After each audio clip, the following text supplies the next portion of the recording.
Hello everyone, welcome to IFS. तो कैसे हो आप लोग सभी? I hope you all are good and fine. मैं हूं मोहित पाटीदार और आज हम डिस्कस करने वाले हैं बॉटनी का डिटेल्ड सिलेबस।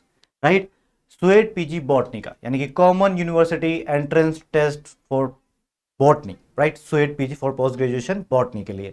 तो जितने भी हमारे बॉटनी के एस्पिरेंट हैं, आप सभी सुएट पीजी बॉटनी का एग्जाम फिल कर रहे होंगे, तो सिलेबस क्या है वो भी एक बार समझ लीजिए।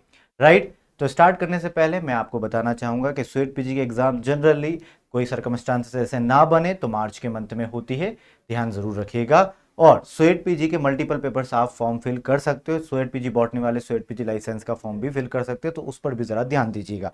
तो आज डिस्कस करते हैं स्वेट पीजी बॉटनी का सिलेबस। ओके, तो देखो उससे पहले कुछ इंपॉर्टेंट बात मैं एक दो बात बता देता हूं। ये जो है the question paper which will have 75 question, ध्यान रखिएगा। आपको कहीं से पुरानी खबर मिल रही होगी कि पार्ट ए बी करके आता था, नहीं। मैं एज पर 2024 डाटा के हिसाब से बता रहा हूं। 2025 का फ्रेश ब्रोशर अभी तक जारी नहीं हुआ है एनटीए की तरफ से। ठीक है, तो ध्यान रखिएगा, अभी तक का तो यही है। इससे पहले 2023 ईयर 2022 2023 इसमें पार्ट ए और बी आते थे, बट अब कोई पार्ट ए बी नहीं आते, सिर्फ 75 क्वेश्चंस आते हैं। ध्यान रखिएगा, वो भी सारे के सारे 75 क्वेश्चन सब्जेक्ट स्पेसिफिक नॉलेज से। यदि आपने बॉटनी का फॉर्म भर रहा है तो मैं अभी आपको बॉटनी का सिलेबस बताऊंगा, उसी सिलेबस से 75 के 75 क्वेश्चन आएंगे। और सारे के सारे क्वेश्चन कंपलसरी करना होता है, यहाँ पर कोई ऑप्शनल नहीं होता। हाँ, आपकी मर्जी, जो नहीं आता वो आप छोड़ सकते हैं, बट 75 क्वेश्चन में ऐसा नहीं कि out of 75 you have to attempt only 60 question, नहीं। ध्यान रखिएगा, you have to attempt all the questions. Okay, the question will be in bilingual, क्योंकि मल्टीपल लैंग्वेजेस में होता है। बट आपका ठीक है, नॉन जो साइंस सब्जेक्ट या सब्जेक्टिव होते हैं, जैसे कि साइंस सब्जेक्ट जो हमारा हायर साइंसेज में आता है, तो उनका इंग्लिश में ही होता है, तो आप इंग्लिश ज़्यादा प्रेफर करते हैं, ध्यान रखिएगा। नेक्स्ट, आपको मैं बता दूं, आज का जो हमारा मेन मुद्दा है वो है इस सिलेबस को समझना। स्वेट पीजी की तरफ से यही सिलेबस गिवन है, हमारे ये 14 यूनिट्स गिवन है।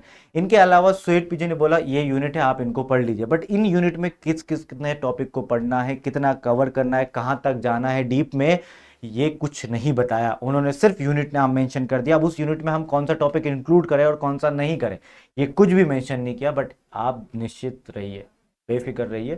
ठीक है, आईएफएस है आपके लिए, हमने पूरा एनालिसिस किया है, क्या आ सकता है, क्या आया है, उस बेसिस पर, और हमने ये पूरा इसका रिकॉर्डेड कोर्स बनाया। तो सिलेबस को समझते मैं आगे रिकॉर्डेड कोर्सेज के बारे में जानकारी दूंगा आपको।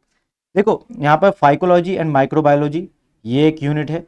फाइकोलॉजी और माइक्रोबायोलॉजी दोनों, एल्गी की बात जिसमें हम करते हैं ना, और माइक्रोबायोलॉजी बैक्टीरिया, इनसे रिलेटेड जब हम बात करते हैं, तो वो दो चीजें हो गई। बायोमोलिक्यूल एंड सेल बायोलॉजी, यानी कि बायोकेमिस्ट्री का कुछ पोर्शन जो बायोमोलिक्यूल, जिसमें कार्बोहाइड्रेट की बात करेंगे हम। ठीक है, तो इन डीएनए आरएनए की बात करते हैं हम। ठीक है, लिपिड्स की बात करते हैं हम, तो ये बायोमोलिक्यूल्स में आता है। तो बायोमोलिक्यूल्स एंड सेल बायोलॉजी, ये दूसरे नंबर यूनिट का नाम है। थर्ड यूनिट नंबर है माइकोलॉजी, जिसमें आप फंगस और फाइटोपैथोलॉजी, यानी कि प्लांट रिलेटेड डिसीजेज जो होती हैं उनके बारे में स्टडी करते हो। चौथी यूनिट है आर्किगोनियट। फिफ्थ यूनिट है anatomy and angiosperm. Sixth unit है इकोनॉमिक बॉटनी। और यूनिट नंबर सेवन्थ है genetics, molecular biology, plant ecology and phytogeography. ठीक है, यूनिट नंबर 9, यूनिट नंबर 10 है प्लांट सिमेनेटिक्स, आप इसे प्लांट सिस्टमेटिक्स के नाम से भी जानते हैं। ठीक है, यूनिट नंबर 11 है reproductive biology of angiosperm. Unit number 12 है प्लांट फिजियोलॉजी। यूनिट नंबर 13 है प्लांट मेटाबॉलिज्म। और यूनिट नंबर 14 है प्लांट बायोटेक्नोलॉजी। तो ये सारी यूनिट्स हैं जो आपको कवर करनी होगी। अब इस यूनिट में कितना क्या पढ़ना है, इसके लिए आईएफएस का रिकॉर्डेड कोर्स अवेलेबल है। You can target sweat PG still, अभी भी बोल रहा हूँ क्योंकि टाइम अभी तक स्टार्ट नहीं किया प्रिपरेशन, कोई बात नहीं, बट अभी भी कंसिस्टेंसी के साथ करोगे तो एक अच्छा स्कोर, क्वालिफाई भर नहीं, एक अच्छा स्कोर लेकर आओगे इस रिकॉर्डेड कोर्स की मदद से।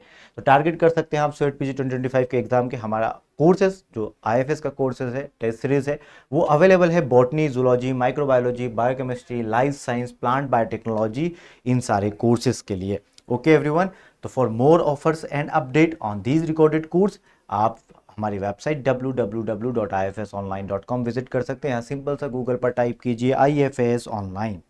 ठीक है, इसी के साथ साथ मैं आपको बता दूं कि यदि आपको और कोई सी एग्जाम के बारे में या इन्हीं एग्जाम के पैटर्न, जैसे कि स्वेट पीजी लाइफ साइंस का, बोटनी का मैंने बताया, लाइफ साइंस का जानना चाहते हो तो इसी यूट्यूब चैनल पर वीडियो है हमारे, और नहीं तो आप हमारी वेबसाइट भी विजिट कर सकते हैं। तो जैसे कि एग्जाम का pattern, syllabus, paper analysis, PYQ को डाउनलोड करना चाहते हो, या फिर किसी कंटेंट को रिगार्डिंग आपका कोई डाउट है, पीडीएफ चाहते हो, तो वो सारी चीज़ों का वन स्टॉप सॉल्यूशन है आईएफएस का ऐप या फिर आईएफएस की वेबसाइट।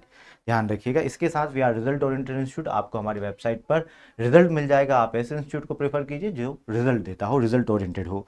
ठीक है, और अभी तक आपने आईएफएस का ऐप डाउनलोड नहीं किया तो please download our app. Thank you so much everyone, bye bye, take care and happy learning. मिलते हैं नेक्स्ट वीडियो में, टिल देन बाय बाय। और आपने चैनल को अभी तक सब्सक्राइब नहीं किया हो तो चैनल को सब्सक्राइब कर लेना। ये वीडियो पसंद आया है तो लाइक ज़रूर कीजिएगा। मिलते हैं नेक्स्ट वीडियो में, बाय बाय एवरीवन।